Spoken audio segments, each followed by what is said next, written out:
Just पहले यहाँ पे आइकन होती है, जैसे कि हम यहाँ पे गूगल को विजिट करते तो गूगल का यहाँ पे हमें नाम दिख रहा है और उसके जस्ट पहले हमें आइकन दिख रहा होगा। तो हम भी चाहते हैं कि हमारे वेबसाइट का यहाँ पे एक आइकन हो। तो आइकन कैसे लगाया जाता है, इसके लिए भी हम यहाँ पे हेड सेक्शन के इनसाइड ही कोड कर रहे होते और आइकन यहीं पे हम लिंक कर रहे होते। आइकन को लिंक करने के लिए हमारे पास यहाँ पे आइकन का होना लाजमी है। तो हम चले जाएंगे यहाँ पे डाउनलोड सेक्शन की तरफ और यहाँ पे स्क्रॉल करते एक आइकन पड़ा है, इस आइकन को हम यहाँ से सेलेक्ट करके कंट्रोल सी कॉपी करते। कॉपी करने के बाद वापस फोल्डर की तरफ जाएंगे, जिस फोल्डर में हमारा कोड और फाइल पड़े हो वेबसाइट के, वहीं पे ये आइकन पेस्ट करते। अब ये आइकन यहाँ पे आ चुका होगा। वापस चले जाएंगे कोड की तरफ और यहाँ पे लिखते हैं लिंक, फिर कॉलन और इसके बाद यहाँ पे आपको मिल जाएगा फेवरेट आइकन, फेवरेट आइकन, इसी पे हमने क्लिक करना है। क्लिक करने के बाद इसमें कुछ चीज़ें हमें चेंज नहीं करने, सिर्फ एक ही चीज़ के साथ हमारा काम होगा, हाइपर टेक्स्ट रेफरेंस। इस लाइन के थ्रू हम बता रहे होते कि हम लिंक कर रहे हैं एक फेवरेट आइकन और जिसका नाम ये फेव आइकन डॉट आइको है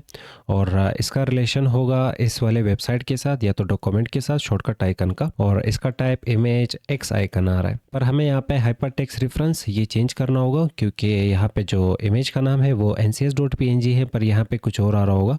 तो हमने ये नाम यहाँ पे सेलेक्ट करना है, इसे यहाँ से डिलीट करते, लिखते हैं यहाँ पे ncs.png।